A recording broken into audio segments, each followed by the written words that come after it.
Selamat malam, Tribuners.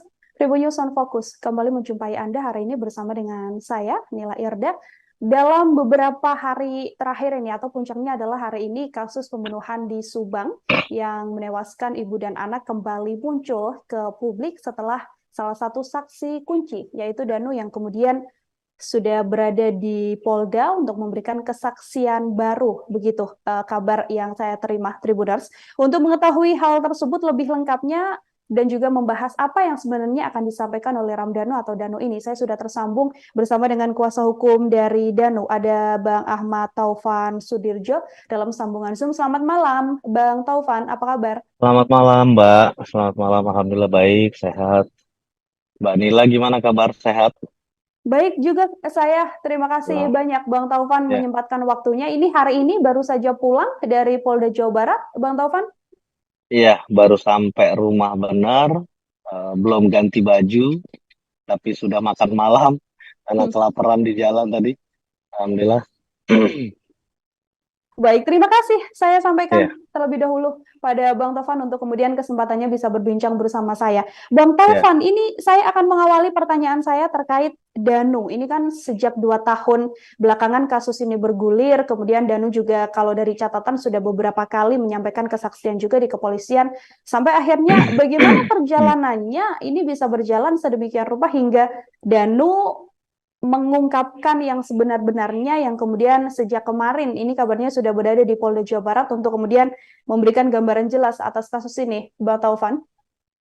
Ya, terima kasih Mbak Nila. Jadi memang ini adalah mungkin eh, atas doa-doa semua teman-teman media, semua masyarakat pemerhati kasus Subang, bahwa perjalanan kasus ini sudah 2 tahun lebih yang kita sudah sama-sama ketahui, dan sampai hari ini, sampai kemarin sebelum kami datang ke Polda, mungkin kita juga masih, semuanya itu masih abu-abu, mau lari kemana, mau seperti apa ujungnya dan lain-lain. Dan Alhamdulillah 2 minggu terakhir ini saya memang banyak berpikir bagaimana kita untuk bisa memaksimalkan upaya kita mengawal kasus Subang. Kebetulan kami juga kan menjadi kuasa hukum dari keluarga almarhumah. Jadi kami itu pegang dua kuasa. Yang pertama kuasa dari keluarga besar almarhumah Ibu Tuti dan Amel, dan juga kuasa hukum dari Ramdhanu. Sehingga ini memotivasi kita untuk bisa eh, mencapai progres lanjutan lah. Karena saya lihat sudah terlalu lama dan pemeriksaan-pemeriksaan juga berjalan, menurut saya berjalan, tetapi tidak tidak ada satu progres ya yang kita lihat sampai kemarin sebelum kami hadir ke Polda.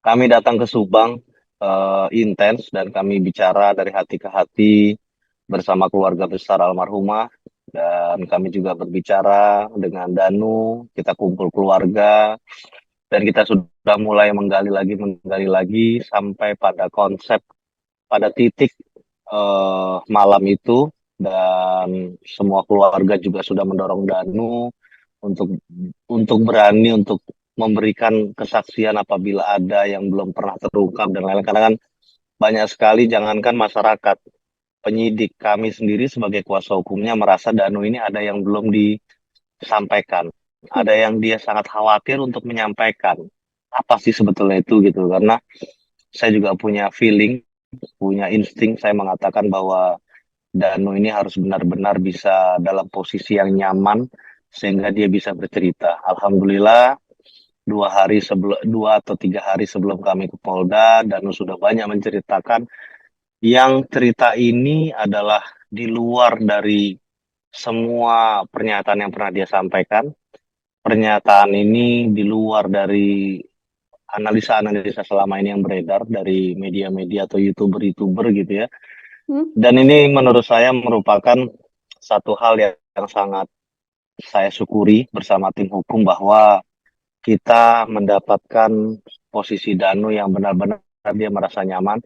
Memang saya juga menggaranti bahwa kita akan backup full Danu apabila Danu kali ini benar-benar bersaksi sesuai apa yang dia alami, sesuai apa yang dia lihat, sesuai apa yang benar-benar dia eh, dia yang benar-benar dia alami pada saat kejadian gitu, Mbak Nila. Hmm. Maka Hmm. setelah dia sudah mengakui semua apa yang dia alami dan lain-lain, ya saya sampaikan sama Danu bahwa berarti memang kamu ditunjuk sama Allah Subhanahu wa taala untuk bisa membongkar perkara ini. Terlepas kamu ada salah di sini, tetapi lewat kamu masalah ini bisa terbongkar.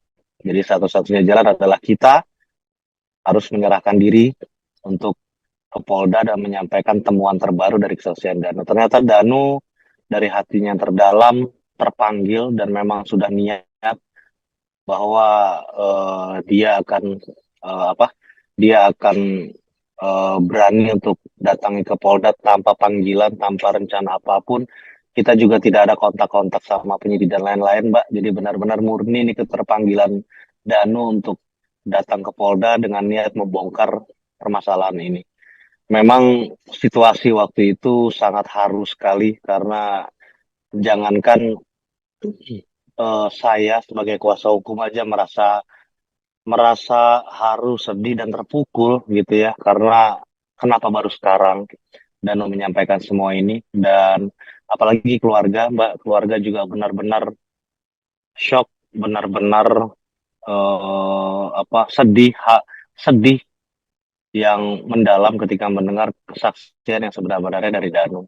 Tetapi setelah kita memang berdiskusi terus, ya memang Danu ada dasar atau ada alasan kenapa dia tidak berani untuk membongkar dari awal karena kita ketahui Danu adalah anak anak muda yang masih sangat belia di usia dia seperti itu dan dalam kehidupan dia juga menurut saya sangat sangat menyedihkan gitu ya karena Danu ini adalah uh, anak angkat dalam keluarganya saat ini gitu ya dan memang semasa hidupnya ini ya karena dia di posisi yang rendah seperti itu sehingga oh Pak Yosep, Yoris itu adalah orang-orang yang menurut menurut Danu adalah orang-orang yang sangat besar sehingga apapun yang disuruh sama mereka itu pasti akan Danu lakukan gitu dan akhirnya keluarga besar juga dari hati ke hati kita coba sharing ngobrol ya mereka semua akhirnya ikhlas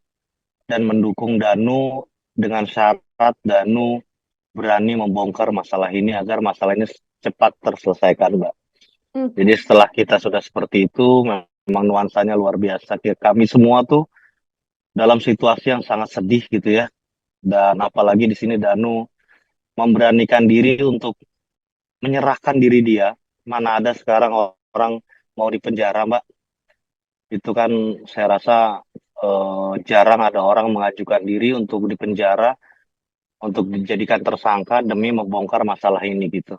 Jadi di usia dia yang seperti ini, dia punya keberanian seperti itu luar biasa dan alhamdulillah kemarin kemarin kemarin malam ya itu kami jemput Danu dan Danu berpamitan dengan haru sekali dengan keluarga besarnya dan di situ Danu memang punya tekad sudah nggak mikirkan masa depan seperti apa yang penting tujuannya dia adalah bongkar masalah ini agar ibunya Waida terus Walilis Wayeti itu bisa tenang karena selama ini trauma yang mendalam atas kejadian ini luar biasa sampai hari ini belum bisa move on. Sampai kemarin belum diakui itu mereka belum bisa move on dan alhamdulillah setelah semuanya begini kita berangkat dengan niat yang luar biasa gitu Danu juga dengan keteguhan hati yang luar biasa kita berangkat ke Polda Mbak dan sampai ke Polda ya semua penyidik semua pimpinan kepolisian Polda Jawa Barat benar-benar kaget atas kedatangan kita karena kita benar-benar tanpa surat panggilan tanpa konfirmasi sebelumnya Mbak Nila. Baik, Bang Taufan, ini artinya yang kita tahu Danu kan statusnya sebagai saksi begitu ya, sejak kemarin kemudian sudah berada di Polda. Apakah ada update terkait status dari Danu sendiri? Karena kalau dari narasi yang disampaikan oleh Bang Taufan ini seakan-akan memang Danu mengakui terlibat begitu. Kalau mungkin bisa Ya, saya sampaikan dalam kasus pembunuhan ini, ya. atau mungkin bisa lebih gamblangnya dijelaskan, Bang Taufan. Ya, jadi saya perlu jujur kepada media, kepada seluruh masyarakat Indonesia bahwa Danu cerita yang sesungguhnya adalah Danu adalah bagian dari kronologis kejadian pembunuhan malam itu. Jadi Danu ini diminta oleh